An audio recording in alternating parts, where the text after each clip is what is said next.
Noticing the time, Lily stood up first. Let's go. It's quite late. You should get back and rest early. Jonathan's car is still parked at my complex, so you'll have to make another trip. San Yen simply nodded without saying anything. The two of them hailed a cab back to City Garden Complex. After getting out of the car, before Lily could bid him goodbye, San Yen started walking toward the complex. Not knowing what he was up to, she quickly followed. Do you have something else to do? San Yen turned his head. I'm going up to help you pack. Lily was stunned. What? His words dripped with disdain for the complex. You're planning to come back to this dump? It sounded like he intended to help her pack her things. Lily had been worried about this matter. After all, she didn't dare go upstairs alone in the short term, and she couldn't find anyone else to accompany her right now. She also didn't feel comfortable asking San Yen for help. But since he brought it up, she felt a sense of relief. Lily expressed her gratitude. Thank you. San Yen ignored her. The property management at this complex was indeed terrible. Several floors in Lily's building had broken lights, making it so dark that the path was barely visible. No one had come to fix them. The corners of the stairwell were piled with garbage, emitting a damp and unpleasant smell. Previously, Lily didn't think much of it. But with San Yen present, she suddenly felt embarrassed about her living conditions. This time, however, San Yen didn't comment. When they arrived at her door, Lily took out her keys to unlock it. San Yen, with his hands in his pockets, didn't step inside her apartment. I'll wait out here. Lily nodded. She went in and pulled a suitcase out from under the bed. Having been in Nanwu for less than 3 months, she had sold or discarded most of her belongings before moving here. She hadn't had time to acquire much since, so packing now was no different from when she first arrived. 1 suitcase and 1 travel bag were enough to hold everything. After confirming she hadn't left anything behind, Lily opened the door and stepped out. San Yen glanced at her luggage. That's it. Lily, yes. Without another word, he carried both pieces of luggage downstairs. Once outside the complex, San Yen placed the luggage in the car trunk and got into the driver's seat. Where does your friend live? Lily hesitated, debating whether to stay at a hotel or ask Vivian if she could move in tonight. San Yen lost patience. Did you hear me? Lily had no choice but to answer. Xanadu Huaqing. San Yen frowned at her, started the car, and drove off.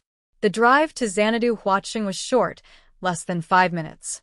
As they neared the destination, San Yen casually asked, which building does your friend live in? Lily remembered the general area, but hadn't paid attention to the specific building. She admitted honestly, I don't remember.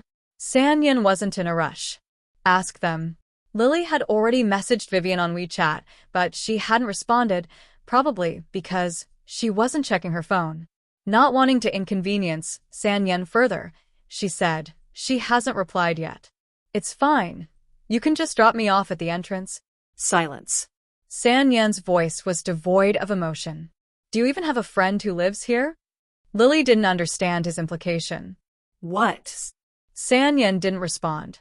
At the entrance of Xanadu Huaqing, San Yen got out of the car and helped her with her luggage. Lily thanked him politely again. Thank you so much for today. Let me treat you to a meal sometime when you're free. Forget the meal. San Yen's tone was cold and his words curt. Even if it were a stranger, I'd have done the same thing. Looking at the bruises on his face, Lily couldn't help but comment. With how often you step up like this, does your face ever get a break? As soon as the words left her mouth, Lily noticed the displeasure on San Yen's face. She realized her comment could be interpreted as saying his face was unsightly. And it wasn't even the first time tonight she'd made such remarks. She sounded like an ungrateful opportunist. Lily decided to salvage the situation. But even if she stopped herself, realizing the word disfigurement wasn't ideal. Forcing a change in tone, she said, even if you temporarily look a bit rough, it doesn't take away from your good looks. San Yen stared at her, expressionless. At that moment, Vivian finally replied to her WeChat with an okay emoji. Lily looked down at her phone, her expression relaxing. She said, my friend responded. I'll head in now. San Yen didn't reply, just gave a faint smile. By the way, Lily said seriously before leaving. No matter what, even if you think it was just a small favor, I owe you one. If you ever need help, let me know. Sanyan gave a nonchalant and waved her off before getting back in the car. He glanced at the medicine bag on the passenger seat, then looked through the window.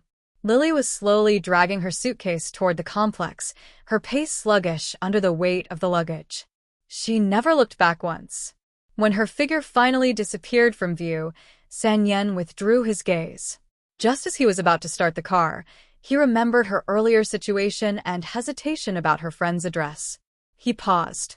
Lowering the window, he rested his elbow on the edge but didn't drive off immediately. He thought back to the Lily he knew in high school. Because of her strikingly beautiful and flamboyant appearance, paired with a quiet and reserved demeanor, others perceived her as arrogant and difficult to approach.